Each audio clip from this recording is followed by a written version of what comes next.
Hello everyone, welcome to our channel again. I am Dr. Abhijit Ranjan, gastroenterologist and liver specialist. Today we will be discussing on very important topic mucus in stool. ये mucus in stool जो है काफी common होता है। क्या इसका significance है, क्या करना चाहिए ऐसे लोगों को जिनको म्यूकस इन स्टूल्स है।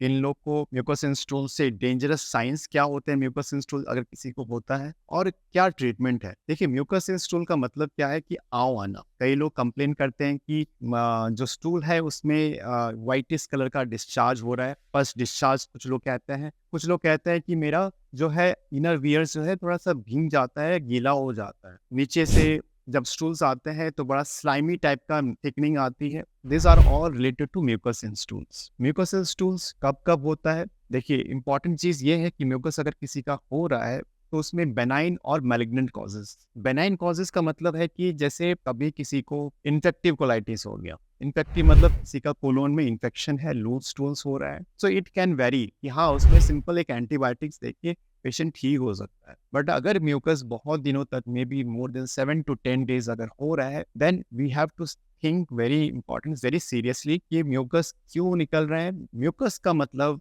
एज ए गैस्ट्रोएंटरोलॉजिस्ट मैं ये चीज कह सकता हूँ कि म्यूकस मतलब अंदर का जो गट लाइनिंग है वो झड़ रहे हैं। झड़ना या डेनुडेशन कहते हैं या फ्राइबिलिटी कहते हैं। अंदर का जो लाइनिंग है कोलोन का, वो जब शेड होता है इन एक्सेस अमाउंट, तो वो म्यूकस की तरह जैसे स्लाइमी टाइप का कंसिस्टेंसी आती है और स्टूल के साथ आता है। इन दीज पेशेंट हमें फर्दर फॉलोअप और फर्दर इन्वेस्टिगेशंस करने होते हैं। हमें क्या समझ में आता है अगर किसी को म्यूकस इन स्टूल्स होता है? Yes, it is very important to rule out inflammatory bowel disease. Inflammatory bowel disease जिसको हम लोग कहते हैं कि आंतों का सूजन, अगर किसी को है तो इसको सबसे पहला जो वार्निंग साइन आती है म्यूकस। अब इन्फ्लामेटरी बाउल डिजीज होता क्या है? इसमें यूजुअली जो है दो तरह का प्रकार जो है डिजीज आती है, जिसमें कहते हैं ulcerative colitis and Crohn's disease. ये दोनों तरह का बीमारी है, बहुत डिफिकल्ट ट्रीटमेंट है और बहुत ही लॉन्ग स्टैंडिंग ट्रीटमेंट चलते हैं।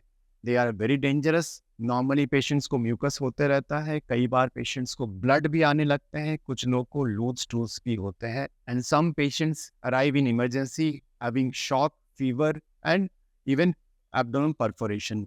जो इंटेस्टिनल जो वाल होता है वो परफोरेट हो जाता है। So it is very important to detect early signs of colitis. अगर किसी का म्यूकस आ रहा है तो हम लोग फर्दर फॉलोअप करते हैं। इसमें हम लोग सबसे इंपॉर्टेंट जो है कोलोनोस्कोपी इज एडवाइज।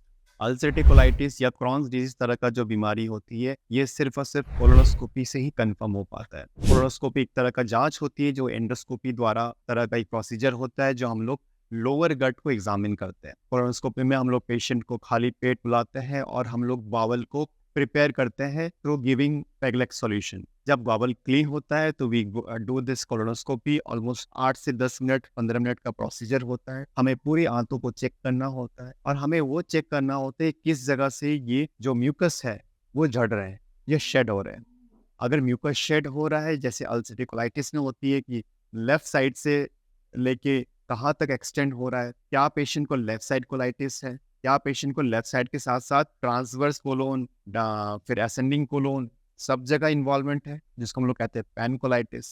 अगर किसी को क्रॉन्स डिजीज है तो क्रॉन्स डिजीज में स्किप लीजन्स मिलते हैं। स्किप लीजन्स का मतलब है कि कहीं पे अल्सर्स है, कुछ कुछ जगह पे नॉर्मल भी है, फिर उसके बाद फिर से अल्सर्स निकल गए, फिर नॉर्मल है। तो दिस टिपिकल जो स्किप लीजन्स होता है, this is usually typically seen in Crohn's disease. Crohn's disease बहुत एक तरह का फिस्टुलाज जो है इसमें बनते हैं। फिस्टुलाज या फिस्टुलाइजिंग जो एब्सेसेस बनते हैं, ये काफी खतरनाक होता है, and then the patients also land up into abdominal perforation.